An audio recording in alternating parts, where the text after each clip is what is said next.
Bonjour, j'espère que vous allez bien. Je vous retrouve aujourd'hui pour une toute nouvelle vidéo après un mois de break au mois d'août. C'était pas vraiment prévu, mais ça s'est juste fait comme ça. Où je venais vous présenter ma collection de Oya.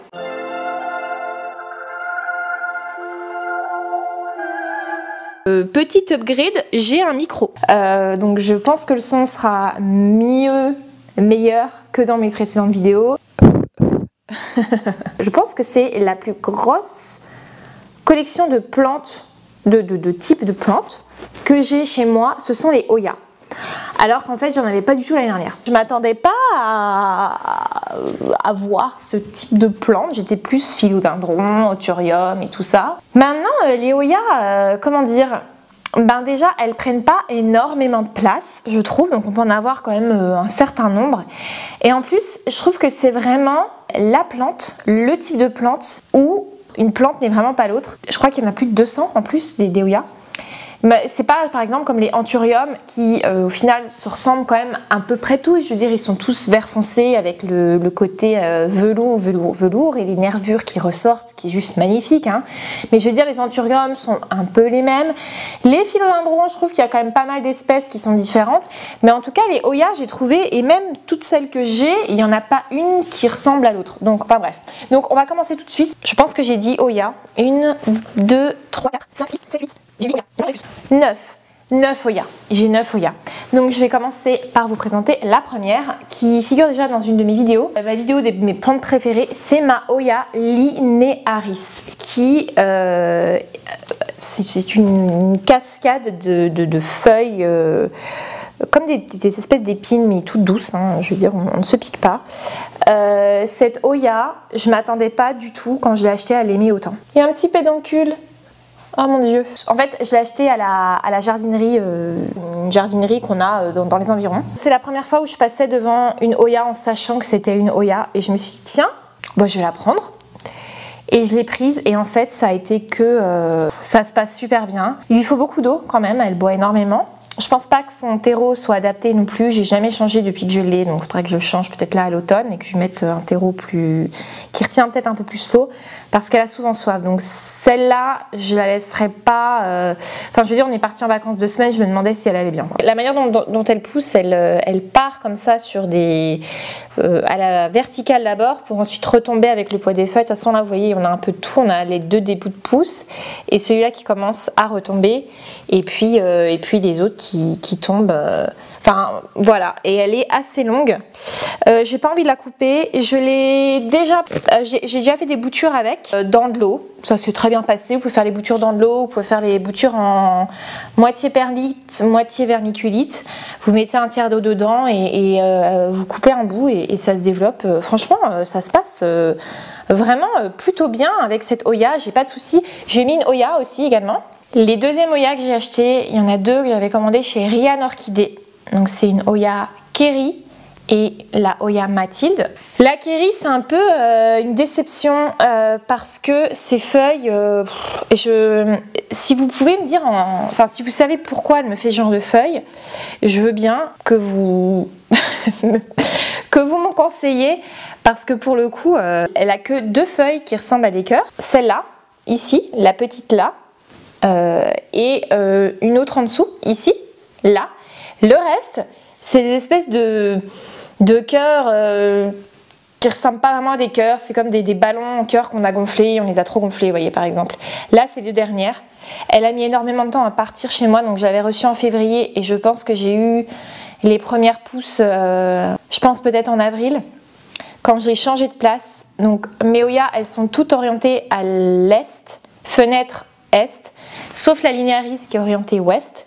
Mais sinon, en fait, j'avais beau la mettre sous lampe horticole, ça ne poussait pas en fait. Je trouve que les Oya, et toutes, hein, j'ai remarqué ça avec toutes, les lumières artificielles horticoles, chez moi en tout cas ça fonctionne pas. Elles ont besoin de beaucoup de lumière naturelle, donc elles aiment bien être collées à la fenêtre, quoi. Là il y a une nouvelle pousse qui repart, où je vais avoir 2 petits cœurs qui vont grandir. Mais ouais, je suis un peu... Enfin, je suis déçue alors que j'avais vraiment hâte de la voir pour avoir comme une liane de cœurs. Au final, j'ai des cœurs un peu bizarres et même là, les derniers sont tout fins. Ils sont pas du tout épais comme les premières feuilles, mais bon voilà. Et la deuxième que j'ai reçue avec la Kerry Eye, c'est la Mathilde. En fait, j'avais déjà une bouture de Mathilde que j'avais achetée à une nana qui vendait une bouture sur Facebook Marketplace. Mais j'étais tellement pressée d'avoir une plante et pas juste une bouture qu'en fait j'ai racheté sur Rian Orchidée quand j'ai vu, mon dieu, elle fait vraiment énormément. Vous voyez là, la manière dont les Hoya poussent, la plupart des Hoya en tout cas, c'est qu'elles vont vous lancer une liane, il faut surtout pas les couper. Parce que ces lianes, après, il va y avoir des toutes petites feuilles qui vont pousser sur ces lianes, donc c'est pas, enfin les coupez pas vraiment. Donc c'est une plante, la Mathilde, avec des petits splashes dessus, un peu de blanc. Là elle vire un peu vers le vert clair parce qu'elle est vraiment à nouveau plutôt collée à la fenêtre. Elle me refait une fleur là, ici là.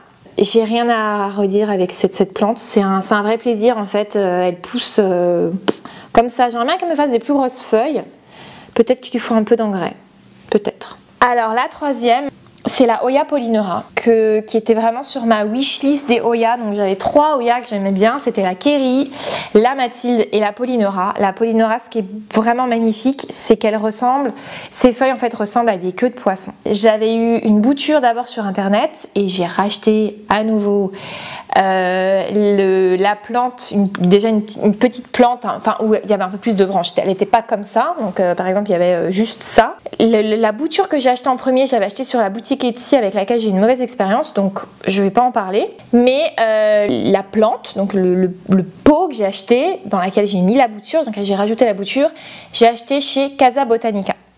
Et Casa Botanica va être, je pense, tout le reste j'ai eu chez Casa Botanica. C'est un magasin en ligne de plantes qui se situe en Hollande et il y a un choix de fou au niveau des plantes rares, je trouve. Vraiment, c'est pas hors de prix et c'est super bien envoyé. Donc une fois j'avais commandé peut-être le dimanche, ça a été envoyé le lundi, j'ai reçu le mardi. Voilà, donc la Polynera, ça va pas spécialement bien en ce moment. Je sais pas si elle a une espèce de champignon sur elle ou vraiment, je sais pas ce qu'il y a. Alors ensuite, j'ai pas eu de Hoya pendant... Enfin, je veux dire, j'ai acheté d'autres plantes. J'ai acheté des plantes, ça c'est sûr. Et pas de Hoya pendant un certain temps. Et ensuite, je suis allée avec ma mère où j'ai acheté la Hoya linearis.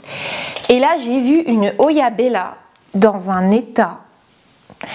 En fait, ils avaient pris toutes les lianes et ils l'avaient enroulée comme ça, autour d'un tuteur. Et je me suis dit, mais elle va pas être bien comme ça. En plus, elle avait plein de fleurs. Je me suis dit, je vais la prendre. En fait, je suis rentrée à la maison, j'ai tout démêlé. J'ai éventuellement coupé beaucoup et j'ai fait plein de boutures. Et du coup, là... Aujourd'hui, bon ça va, hein. En même temps la Hoya Bella elle est pas compliquée, hein. Franchement, elle a juste besoin de plus d'eau que des autres Hoya, mais sinon, comment dire, la voilà là, j'en ai fait deux pots, je vais la remettre en un parce que j'aime pas avoir deux pots de la même plante, j'aime bien avoir un spécimen de chaque plante, donc je vais les remettre ensemble, ou un pot avec chez une plante, enfin bref, vous m'avez compris. C'est pas du tout ma Hoya préférée. Sans plus, vraiment, je préfère par exemple la Mathilde ou la Linearis. Là, ouais, je suis vraiment attachée. Que celle-là, j'y suis pas spécialement attachée. Je me demande si j'ai pas juste acheté parce que je voyais une Hoya et que les Hoya, c'est pas très commun en fait, hein, je trouve. Mis à part les magasins en ligne, moi j'ai pas vu beaucoup de Hoya en vente dans des magasins physiquement. Vous voyez, franchement, c'est une très jolie plante. C'est une plante qui pend. Elle fait pas comme les autres, ça va pas être comme la Mathilde qui va nous lancer des lianes et tout ça. Celle-là, en fait, elle pousse petit à petit, ça va être plutôt comme la Kerry qui va faire sortir ses feuilles de la tige précédente en fait. Donc voilà, et c'est des petites feuilles, c'est toutes petites feuilles. Et par contre, elle est connue pour vraiment faire énormément de fleurs qui sentent d'ailleurs très très bon. Alors la Hoya suivante que je vous présente, c'est la Hoya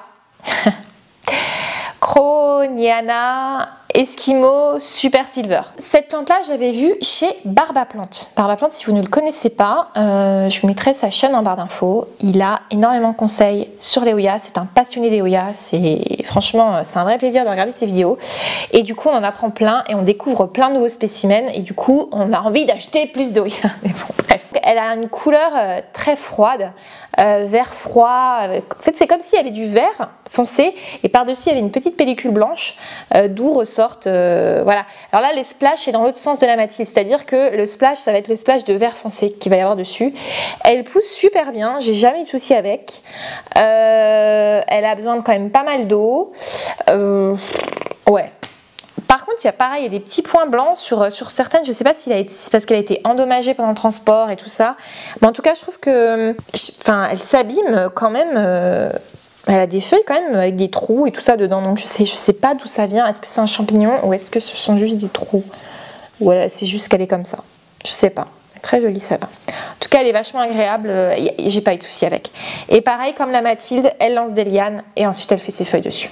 Ensuite, je vais vous présenter une qui me... En fait, au début, je la voyais dans des vidéos et tout ça, et je me disais, ouais, elle est quand même jolie, mais non, c'est bon, j'ai la Mathilde, machin, j'ai déjà ma Oya ronde et tout ça. Et au final, j'ai quand même acheté. Pareil sur Casa Botanica, donc c'est la Oya obovata, donc qui est beaucoup plus... vous allez beaucoup plus savoir aux États-Unis, par exemple, si vous regardez des youtubeurs américains, il y en a beaucoup qui ont la Oya obovata, elle est vachement plus disponible là-bas. Mais pareil, j'ai eu chez Casa Botanica et donc c'est la splash, donc elle a du splash dessus. Généralement la obovata, je pense qu'elle est juste toute verte comme la Kerry, donc il n'y a pas de splash dessus. Donc si vous voulez un cultivar avec des petites taches de rousseur argentée, il faut prendre la splash. Et à nouveau aussi pareil comme la Kerry, elle lance. Là d'ailleurs elle est en train de me refaire une petite feuille ici là. Il y en a une autre qui pousse. Et là je vois déjà les deux prochaines et les deux prochaines. Donc en gros elle a bien poussé. À nouveau elle est orientée côté est. J'aime bien quand mes feuilles sont vert foncé. Donc c'est le souci qu'elles soient près de la fenêtre. C'est qu'au final son vert est vachement un peu délavé quoi. Donc je sais pas comment je vais faire. Ensuite, la demoiselle, nous avons la Oya Macrophylla que j'avais d'abord vue pour la toute première fois. Les travaux, désolée, j'espère que ça ira. Je l'avais vue pour la toute première fois sur les vidéos de Wild Fern, qui est une Canadienne qui a une très belle collection également de Oya. Et j'avais trouvé le motif. J'avais trouvé le motif de ces feuilles tellement joli que quand je l'ai vue sur Casa Botanica, je me suis dit que j'allais la prendre. Donc je l'ai prise. Elle est arrivée avec des feuilles. Elle a très mal vécu le transport en fait. Quand elle est changée d'environnement, apparemment, elle perd ses feuilles, ses nouvelles feuilles. Je l'ai laissée sous lampe horticole pendant des semaines. Elle ne m'a rien fait. Je l'ai mis à la fenêtre est, elle a commencé à me sortir de nouvelles feuilles et à me faire des nouvelles tiges. Donc ça, ce sont ces deux dernières feuilles, ce sont celles-là.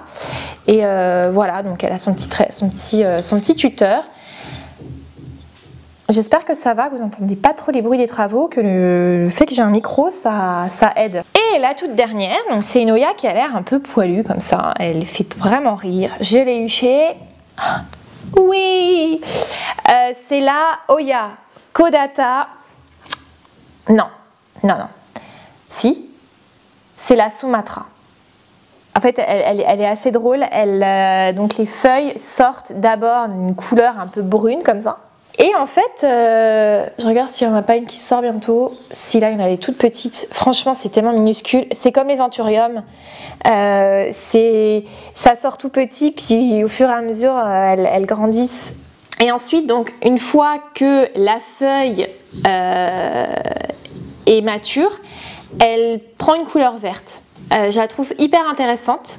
Elle est... En fait, elle a l'air malade comme plante un peu parce qu'elle n'est pas du tout régulière au niveau du pourtour de la feuille. Elle est un peu, on dirait qu'elle a, je vais pas dire des abcès, mais vous voyez, elle est pas droite, elle est un peu poilue. Enfin, ouais, non, je sais pas. J'aime vraiment beaucoup cette plante.